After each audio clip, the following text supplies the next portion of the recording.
और ऐसा नहीं है कि मैं बहुत ज़्यादा प्रॉफिटेबल ट्रेडर हूँ। मैं भी अभी अभी मैं अपने आप के साथ भी बहुत ज़्यादा संघर्ष कर रहा हूँ। छोटी मोटी जो मिस्टेक्स होती हैं उसके लिए भी अपने आप को कोसता हूँ बहुत ज़्यादा। तो ये एक जर्नी है दोस्तों जो आपको ग्रेजुअली लेनी है, और कभी भी अपने आप के ऊपर उतना ज़्यादा हार्श नहीं होना है, क्योंकि मिस्टेक्स आपसे होंगी ही। और पर्टिकुलर मेरे साथ एक मिस्टेक होता है, मैं बताता हूँ आपको। मैं ना थोड़ा ज़्यादा परफेक्शनिस्ट हूँ। मतलब अगर मुझे कुछ करना है तो मैं उसमें डीप घुस जाऊँगा, पर मेरे को वो चीज़ परफेक्टली करनी है, जितना परफेक्ट हो सके उतना परफेक्ट करनी है, ठीक है। बट मार्केट में ना दोस्तों ऐसे नहीं हो पाता, क्योंकि मार्केट पूरी रैंडम ही है। इसमें अगर परफेक्टनेस आ जाए ना तो उस दिन मैं हार जाऊंगा मार्केट से। क्यों? जो बड़े बड़े लोग जिनके पास बहुत सारे पैसे हैं ना, वो जीत जाएंगे मार्केट में। क्यों? क्योंकि उनके पास इतने पैसे हैं कि वो दुनिया का सबसे बड़ा साइंटिस्ट हायर कर लेंगे, दुनिया का सबसे बड़ा मैथमेटिशियन हायर कर लेंगे, दुनिया का सबसे बड़ा कंप्यूटर हायर कर लेंगे, और उनसे उनका एक प्रॉपर फॉर्मूला बना लेंगे जिससे कि वो इससे जीत सके, अगर ये सर्टन हो जाए तो। क्योंकि ये रैंडम है, इसलिए वो लोग भी ये सारे चीज़ नहीं कर पाएंगे। तो रैंडम है तो ये अपॉर्चुनिटी मेरे लिए भी अवेलेबल है ना। तो randomness is the gift of the market. But randomness के कारण मेरा दिमाग से मुझे थोड़ा सा ये जो मेल जो बैठता है ना दोस्तों, वो मेल थोड़ा सा बैठ नहीं पाता। क्यों? क्योंकि मुझे थोड़ा सर्टनिटी चाहिए चीज़ों में, कि मैं अगर करूँगा तो ये होना ही चाहिए, अगर नहीं तो मैं मेहनत करने के लिए तैयार हूँ, बट ये होना ही चाहिए। बट मार्केट में ऐसा कोई गारंटी नहीं है। देखो ये कैंडल बनी, ठीक है, ये कैंडल बनी प्रॉपर परफेक्ट, पर इसके बाद ये जो दोस्तों अपर सर्किट मारेगी, इसका कोई गारंटी नहीं है। हालांकि जब मैं शुरू में देख रहा हूँ ना इस कैंडल को, यहाँ पे वॉल्यूम दिखाता हूँ आपको। देखो फुटप्रिंट चार्ट में वॉल्यूम भी ज़बरदस्त दिखाई देती है, आपको पूरा क्लियरली दिखाई देती है। 582.94 थाउजेंड की वॉल्यूम यहाँ पे आई थी, ठीक है। तो ये जो वॉल्यूम आपको दिखाई पड़ी है उसमें डेल्टा भी दिखाई पड़ती है, नीचे जो दिख रहे हो ना 52,000, इसमें मतलब बायर सेलर्स जो हैं, बायर्स के मुकाबले 52,000 ज़्यादा हैं। आपको ये मैक्सिमम वॉल्यूम भी दिखाई पड़ेगी, और ये क्या है, क्यूमुलेटिव डेल्टा भी आपको दिखाई पड़ेगी। क्यूमुलेटिव डेल्टा के ये डेल्टा, जितने सारे डेल्टा होते हैं ना, सबको मिला मिला मिला मिला के क्यूमुलेटिव डेल्टा बनता जाता है, ठीक है। तो फुटप्रिंट चार्ट में बहुत सारे आपको इन्फॉर्मेशन मिल जाते हैं, और ये इनफैक्ट बहुत एक शानदार टूल है अगर आप इसको इस्तेमाल कर पाओ तो। बट काफ़ी ज़्यादा चीज़ें आपके सामने आ जाती हैं। मतलब ट्रेडिंग में कहते हैं ना, आप जितना ज़्यादा रिड्यूस करना चालू करो उतना अच्छा है। बट यहाँ पे बहुत सारे एक्स्ट्रा इन्फॉर्मेशन आपको मिल जाती हैं, उसमें फिगर आउट करना चीज़ों को। मोस्टली अगर स्कैल्पिंग के लिए आप देख रहे हो तो इसको आप इस्तेमाल कर सकते हो, ठीक है। वो छोटा छोटा प्रॉफिट के लिए आप अगर देख रहे हो तो दोस्तों बस यही चीज़ आपको बतानी थी। और मैं आपको ये बता रहा था कि मैं अभी भी स्ट्रगल कर रहा हूँ अपने खुद के साथ, कि कई बार माइंडसेट में कुछ दिक्कत हो जाती है, क्योंकि मुझे सर्टेनिटी ज़्यादा पसंद है ना। और मार्केट में सर्टेनिटी नाम की कोई चीज़ होती नहीं है, हर चीज़ प्रोबेबिलिटी के केस में होती है। तो आज सुबह भी मैंने जो इसका ट्रेड लेने वाला था ना, कल बड़ा अच्छा भागा था वो वाला स्टॉक, कहाँ गया, ये क्रेडिट एसीसी, ठीक है। कल बहुत अच्छा भागा था इसने, मैं दिखाता हूँ आपको, यहाँ से लेके यहाँ, और यहाँ पे इसने एंट्री दिया भी था, ठीक है। इसमें मैंने एंट्री किया भी था, इसमें वॉल्यूम भी देखो अच्छा वॉल्यूम है। एंट्री किया था, इसमें मेरा स्टॉप लॉस हिट हुआ था, ठीक है। तो ये मेरे दिमाग में था कि ये स्टॉक बड़ा अच्छा है, मुझे ये इसमें एंट्री चाहिए। तो सुबह आज मैंने देखा कि इसमें क्या सीन हो रही है, ठीक है। ये कल से मेरा राडार में था, और इस लिस्ट में ये आया नहीं था, ठीक है। ये बहुत बाद में आया होगा अभी तो शुरुआत में मैंने देखा ये ऊपर गया, वापस से नीचे जब आया ना, तो मुझे लगा कि यहाँ से बाई कर लेता हूँ और ये मेरा स्टॉप लॉस होगा। यहाँ से मैं सोचा था एक्चुअली या तो ये स्टॉप लॉस रखूँ या तो ये स्टॉप लॉस रखूँ। तो यहाँ से मुझे यहाँ काफ़ी 28 पॉइंट दिखा, तो मुझे थोड़ा लगा कि यार 28 पॉइंट बहुत ज़्यादा हो रहा है, ठीक है। अगर मुझे 5-6 पॉइंट तक तो मिल रहा है तो बहुत सही है। पर यहाँ पे देखा फिर भी ये 13 पॉइंट दिख रहा, तो मुझे फिर भी अच्छा नहीं लगा। और ऊपर से इतना बड़ा कैंडल बना के नीचे आ रहा था, तो थोड़ा सा मैं डाइसी हो रहा था, ठीक है। लूँ ना लूँ, लूँ ना लूँ, लूँ ना लूँ, और इसी कारण के वजह से ये मैंने स्टॉक नहीं लिया। और मैंने थोड़ा सा आई थिंक आँख अपनी इधर घुमाई थी, और घुमाने के बाद 2-4 स्टॉक मैंने देखा होगा, वापस से अब देखा ना स्टॉक ये वाली कैंडल बना के यहाँ पे थी, समझ रहे हो ना। और अगर देखा जाए हमारा जो आइडिया है ना, मतलब बड़ी कैंडल में एंट्री करना, तो इस कैंडल के ऊपर देखो आप, इसको मैं हटा देता हूँ ताकि क्लियरली दिख पाए आपको, ठीक है।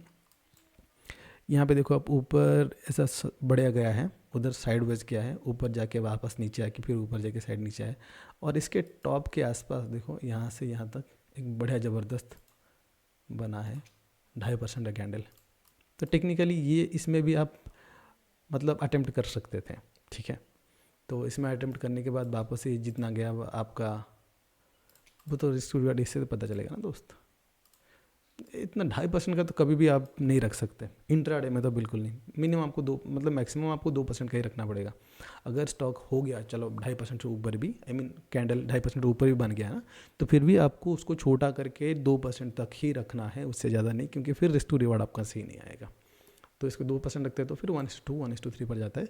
जब हम 1:2 जाते हैं तो मोस्टली हम इसको टेल कर देते हैं, बट यहाँ पर अगर आप टेल करते तो शायद इवनिंग तक आते आते ये यहाँ पे कटेगा। मतलब अगले यहाँ पे देख रहे हो आप 14:54, मतलब ऑलरेडी 3 बजने वाली है। तो टुवर्ड्स द एंड या तो ये ऊपर मतलब शूट करेगा या तो ये नीचे शूट करेगा, ठीक है। तो कहीं ना कहीं ट्रेल हिट होगा, अगर ऊपर शूट किया तो फिर इधर किधर आपका स्क्वायर ऑफ हो सकते हैं, ऑटो स्क्वायर ऑफ। तो ये एक ट्रेड जो है सुबह मेरे से मिस हुई। और मैंने आपको पता नहीं आपने देखा होगा कि नहीं वो वीडियो जहाँ पे जो थर्ड चैप्टर है ना, सेकेंड चैप्टर है वो मार्केट मैनेजमेंट की बुक में, उसमें टूवर्ड्स द एंड ये प्रॉपरली लिखा हुआ है कि एवरेज ट्रेडर कहाँ पे गलती करता है। एवरेज ट्रेडर 2 चीज़ में अपना मिस्टेक करता रहता है। मैं आपको बताता हूँ, जो वीडियो पे भी मैंने आई थिंक बोला हुआ है, एंटिसिपेशन में कि यार मुझे ये ले लेना चाहिए था, I should have taken it, या फिर शुड आई बाय और I should not buy it. ये दोनों चीज़ में एक एवरेज ट्रेडर फंस के रहता है, और इससे पता चलता है कि मैं अभी भी एक एवरेज ट्रेडर ही हूँ, क्योंकि यहाँ पे अगर मेरा दिमाग क्लियर नहीं था कि मुझे लेना है और नहीं लेना है, जब मेरे दिमाग में ये क्वेश्चन आते हैं शुड आई बाय और शुड आई नॉट बाय, तो ये एक एवरेज ट्रेडर की निशानी है। सेकेंड चीज़, यहाँ पे जब मार्केट पहुँची तो मेरे दिमाग में क्या ख्याल आया, रिग्रेट, है ना, मतलब आई शुड हैव टेकन इट और शुड आई बॉट इट, ठीक है। तो ये भी एक एवरेज ट्रेडर की निशानी है। तो आज तक ये पता चल रहा है कि I am still an average trader, मैं अभी तक एक्सपर्ट नहीं बना हूँ। तो जब मैं बता रहा हूँ कोई चीज़ें ना, तो प्लीज़ उसको ध्यान से सुनना और अपने आप के हिसाब से जैसे आपको लग रहा है सही उसी हिसाब से लेना। ऐसा मत करना कि चलो ये बोल रहा है कोई तो बस सही अच्छा ही बोल रहा होगा और सही बोल रहा होगा सब उठा लेना, ऐसा मत करना, क्योंकि यूट्यूब में भरे पड़े हैं जो लोग आपको धोखा देने के लिए तैयार हैं, ठीक है। तो मेरे पास अभी के लिए मुझे इतना लगता है कि जब मैं कोई नया चीज़ पढ़ता भी हूँ, देखता भी हूँ, सोचता भी हूँ ना, मार्केट में या किसी नए बुक में कोई इंसान कुछ बोल रहा है, तो उसमें मुझे इतना तो दोस्तों मतलब एश्योरेंस मिल जाता है कि आज मुझे ऐसा कुछ नया नहीं है जो मुझे सीखना है मार्केट से। जो भी मुझे सीखना है वो ऑलरेडी मैंने सीख रखा है। अगर आज मुझे कुछ करना है तो वो है कोई भी, जो भी मेरा स्ट्रेटेजी है, जो भी मेरा थॉट प्रोसेस है, उसको ना एक नैरो डाउन करना है, उसको ना एक रूल बुक बनानी है, एक प्ले बुक बनानी है, जहाँ पे मैं उन चीज़ों को प्रॉपरली फॉलो कर पाऊँ, ठीक है। मतलब कई बार ऐसे क्या होता है कि अभी भी मतलब 1:4 किसी में स्टॉक में लिया, फिर दोनों छोटे छोटे लॉसेस हुए, उसमें कोई दिक्कत नहीं है। बट एक बार कोई गलती के कारण, जैसे पोजीशन साइजिंग का एक गलती हुआ, पोजीशन साइजिंग की गलती के कारण एक बड़ा लॉस हो गया, फिर मेरा 1,000 का करीब 1,1300 का लॉस हुआ। अब उसमें दिक्कत क्या हुआ, फिर मतलब बड़ा लॉस हो गया, तो फिर आपका अगेन रिस्क टू रिवॉर्ड सब हिल गया, है ना। तो ये दिक्कत के कारण दोस्तों वापस से मैं एवरेज ट्रेडर बन रहा हूँ। तो अभी तक तो जो भी चल रहा है मेरे ट्रेडिंग जर्नी में, ऊपर नीचे हो रहा है। और दूसरी बात क्या होता है कि सुबह को मैंने बैठा और मैं कोशिश कर रहा हूँ कि कैसे सुबह का जो मोमेंटम होता है ना, सुबह को मोमेंटम में पकड़ लूँ, ताकि मेरा पूरा दिन भर मुझे स्क्रीन ना देखना पड़े।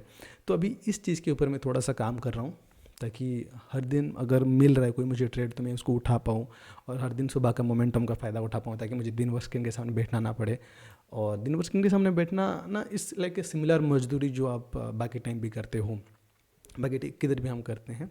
तो अगर सुबह का जो भी मैं मेरा जो स्ट्रैटेजी अगर मैं बिल्ड कर रहा हूँ कोई, तो अगर वो हो पा रहा है परफेक्टली, काम कर रहा है परफेक्टली, तो फिर ठीक है, मैं उसको यूज़ कर लूँगा एवेंचुअली। बट नहीं हो रहा है तो फिर I will come back to the same pattern जो मैं अभी प्रॉपरली फॉलो कर रहा हूँ, जो मैंने अभी आपको दिखाया, जो स्टॉक जो ओपन सर्किट मारा था, ये वाली। तो ये वाली पैटर्न तो मेरी एक ब्रेड एंड बटर वाली पैटर्न है। अगर मैं सुबह का मोमेंटम कैप्चर करने में कामयाब हो जाता हूँ तो दोस्तों ऑब्वियसली मैं वहाँ पे शिफ्ट करूँगा। और इवेंचुअली बात सिर्फ वही है कि सेम चीज़ कौन सी एक है जिसको आप बार बार कॉपी कर सकते हो, रेप्लिकेट कर सकते हो, क्योंकि चीज़ों को सस्टेनेबल बनाना बहुत ज़रूरी है। अगर हम हर दिन नया सेटअप से ट्रेड कर रहे हैं, हर दिन नया थॉट प्रोसेस से ट्रेड कर रहे हैं, हर दिन एक नया चीज़ बिल्ड कर रहे हैं, बना रहे हैं, उससे ट्रेड कर रहे हैं, तो इवेंचुअली दोस्तों होता क्या है कि आपकी जो प्रोबेबिलिटी है ना, वो आपके अगेंस्ट में चली जाती है और आप एक सस्टेनेबल ट्रेडर नहीं बन पाते हो। आप जब कोई एक पर्टिकुलर सेटअप को हर दिन ट्रेड करो, इरेस्पेक्टिव ऑफ द फैक्ट कि मार्केट अच्छा है बुरा है, मैं दिखाता हूँ आपको। आज ये मार्केट यहाँ पे गया, आई थिंक कल भी मैंने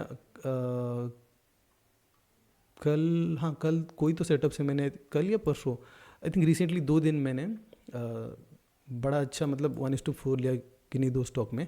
पर उस केस में निफ्टी क्या कर रहा था मैं आपको दिखाता हूँ।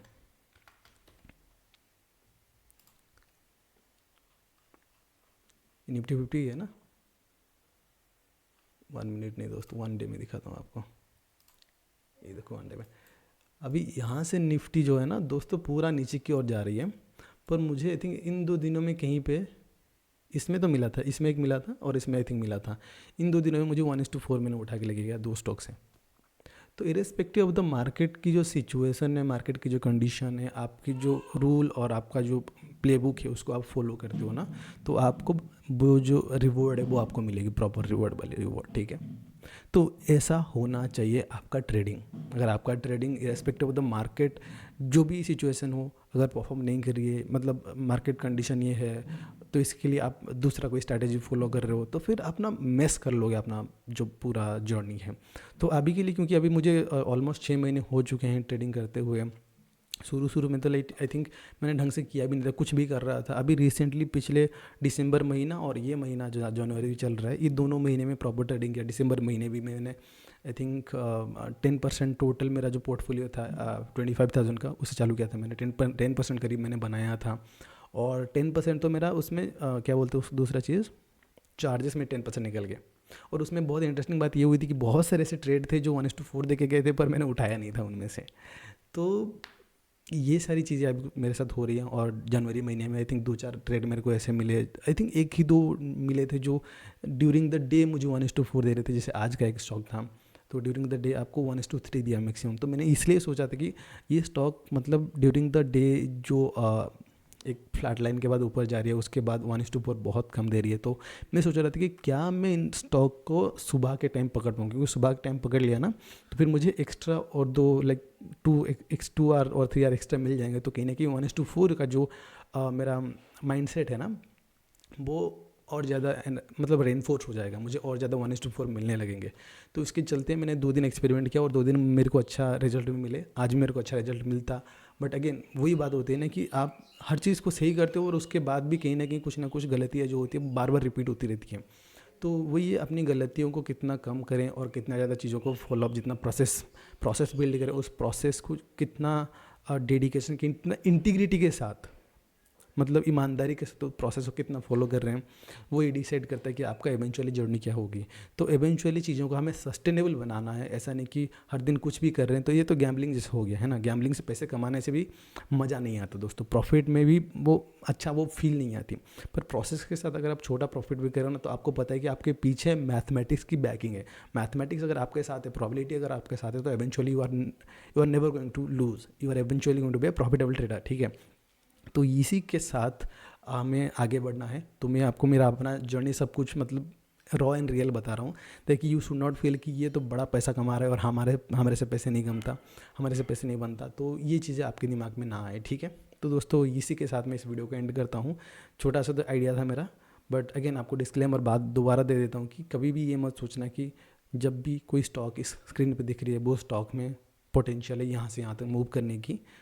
और मतलब खास करके मैं जब दिखा रहा हूँ तो ये मत सोचना, क्योंकि मेरा इरादा आपको बिल्कुल भी कोई सिक्योरिटी दिखाना नहीं है। मेरा इरादा हमेशा आपके साथ ये है कि जो मैं प्रोसेस फॉलो कर रहा हूँ, उस प्रोसेस को अगर आप फॉलो करना चाहते हो तो किस तरीके से करना चाहिए, बस उतना ही मेरा इरादा है। उसके साथ मैं आपसे विदाई लेता हूँ।